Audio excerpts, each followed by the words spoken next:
जय श्री गणेश जय Shriram welcome to our channel right now వరంగల్లోని చార్ బౌలిలో క్రేజీ బాయ్స్ యూత్ వాళ్ళు ఒక యూనిక్ కాన్సెప్ట్ తోని ఈసారి విగ్రహాన్ని అయితే పెట్టడం జరిగింది. సో లాస్ట్ ఇయర్ కూడా వాళ్ళు ఒక మంచి యూనిక్ కాన్సెప్ట్ తోని విగ్రహాన్ని అయితే పెట్టినారు. సో ఈసారి ఎలాంటి విగ్రహం పెట్టినారు ఏంటి, అసలు వాళ్ళు నవరాత్రి ఉత్సవాల భాగంగా ఎలాంటి యాక్టివిటీస్ చేస్తున్నారు, లడ్డు వేలమేస్తున్నారా లేదా, అసలు ఎన్ని సంవత్సరం వాళ్ళు విగ్రహాన్ని పెట్టినారు, వాళ్ళ డెకరేషన్ ఎట్లున్నది అనేది అన్ని డీటెయిల్స్గా మనమైతే చూస్తూ మాట్లాడుకుందాం.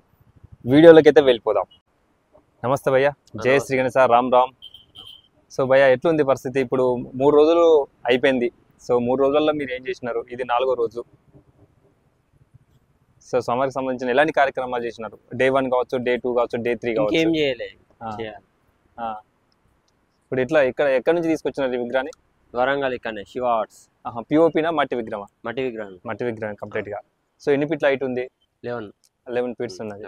సో మనకు దీనికి విగ్రహం దాత ఉన్నారా లేకపోతే మీ యూత్ తరఫున విగ్రహ దాత ఉన్నారా? ఎవరు వాళ్ళు? ఇక్కడ తెలిసిన వాళ్ళే, మా అంకుల్ వాళ్ళు. వాళ్ళే ఇచ్చినారు. లడ్డు వేలం వేస్తున్నారా? ఎట్లా వేస్తున్నారు? వేలం ఇంకా లక్కీ డ్రానా? లక్కీ డ్రానా వేలమా? జనరల్ గా లాస్ట్ ఇయర్ ఎట్లా చేసారు? లాస్ట్ ఇయర్ వేలం వేసిళ్ళు. వేలం వేసారు అంటే ఈసారి కూడా వేలం అయ్యి ఉండొచ్చు. ఓకే, ఇప్పుడు ఎట్లా ఉంది పరిస్థితి ఇక్కడ చుట్టుపక్కల ఫ్యామిలీ కానీ అలాగే ఫ్రెండ్స్ కావచ్చు, కాలనీ వాసులు కావచ్చు, ఎట్లుంది సపోర్టింగ్? అన్న వాళ్ళు అయితే సపోర్టింగ్ బాగుంది. అన్న వాళ్ళు బాగా చేస్తున్నారు. ఇంకా ఏంటి, ఇప్పుడు అంతా మన యూత్ మెంబర్స్ ఎక్కడున్నారు? అంతా ఇప్పుడే బయటికి పోయిళ్ళు. అవును, పూజ అయిపోయింది కదా? పూజ అయిపోలే, ఇంకా అయిపోలేదా? పూజ వస్తారు కదా. డైలీ ఏ టైంకి జరుగుతుంది? మార్నింగ్ పూజ 11, ఈవినింగ్ 8:30. సో మన టైమింగ్స్ ఏంది? మనకు మార్నింగ్ నుండి లాస్ట్ మన స్వామివారిని దర్శనం చేసుకుంటే లాస్ట్ టైమింగ్స్ ఎట్లున్నాయి? 10 వరకు, 11 వరకు కంప్లీట్ అయిపోతుంది మార్నింగ్ నుండి. ఓకే, ఇప్పుడు నిమజ్జనం ఏ రోజు ప్లాన్ చేస్తున్నారు? మండే అంటే 10వ రోజు, అంటే 9 నవరాత్రులు కంప్లీట్ అయినాక 10వ రోజు చేస్తున్నారు. సో ఎక్కడ చేస్తున్నారు నిమజ్జనం? అంటే మన చెరువు నియర్ వడ్డపల్లి చెరువు. ఎట్లా బాగుంటుందా? లాస్ట్ ఇయర్ కంటే ఈసారి వేరే ఏమన్నా ప్లాన్ చేసారా లేకుంటే నార్మల్గానేనా? అంటే లాస్ట్ ఇయర్ లాగానే చేస్తున్నారు. సో ఓకే, జై శ్రీ గణేశ, జై శ్రీరామ్. జై శ్రీ గణేశ, జై శ్రీరామ్. చూస్తున్నాం కదా, కంప్లీట్గా మనకు అవుట్లుక్ వచ్చేసి శ్రీకృష్ణుడికి సంబంధించిన సెటప్ అయితే ఈసారి వాళ్ళు డెకరేషన్ అయితే చేయడం జరిగింది. ఒకసారి స్వామివారిని అయితే మనం ఎక్స్ట్రీమ్లో చూద్దాం. అలాగే మనకు డెకరేషన్ చూసినట్టయితే మన సీలింగ్ చూడొచ్చు. సో అంతలు కూడా లీవ్స్ లాగా వాళ్ళు బర్డ్స్ లీవ్స్ లాగా వాళ్ళు డెకరేషన్ అయితే చేయడం జరిగింది. అలాగే సైడ్ చూద్దాం.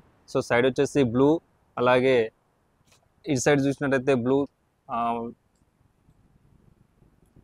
ప్లెయిన్ బ్లూ కలర్ అయితే వాళ్ళు ఇవ్వడం జరిగింది. అలాగే మనకు బ్యాక్ డ్రాప్లో చూసినట్టయితే పికాక్స్ ఉన్నాయి. సో ఇక్కడ స్వామివారికి లెఫ్ట్ సైడ్ రైట్ సైడ్ ఎలిఫెంట్స్ని అయితే ఉంచారు. అలాగే స్వామివారికి సంబంధించి మనం ఎక్స్ట్రీమ్లో అయితే చూద్దాం. సో స్వామివారి దూత వచ్చేసి వైట్, డ్రెస్సెస్ ఎల్లో కలర్, మనకు సైడ్ వచ్చేసి పింక్ కలర్ ఇచ్చినారు. కండువా కృష్ణ అవతావ్, స్వామివారి చేతిలో మనకు పిల్లన గోవి అయితే చూడొచ్చు. పగిడి కూడా చాలా బాగుంది. స్వామివారికి సంబంధించిన జ్యువెలరీ వర్క్ కావచ్చు, అలాగే కుందన వర్క్ కావచ్చు, అన్నీ కూడా న్యాచురల్గా ఉన్నాయి. సో స్వామివారికి ఇరువైపులా లెఫ్ట్ సైడ్ రైట్ సైడ్ గోపికలను అయితే చూడొచ్చు. చూస్తున్నాం కదా, స్టాండింగ్ పొజిషన్లో స్వామివారిని అయితే చూస్తూ ఉన్నాం. చాలా బ్యూటిఫుల్ యూనిక్ కాన్సెప్ట్. మన ఉమ్మడి వరంగల్లో ఇలాంటి విగ్రహం ఓన్లీ ఓన్లీ ఈ ఒక్క విగ్రహం ఉన్నది.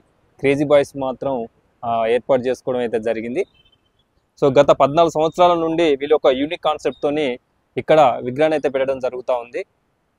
ఈసారి కూడా ఏకో ఫ్రెండ్లీ మట్టి విగ్రహాన్ని ఏర్పాటు చేసినారు.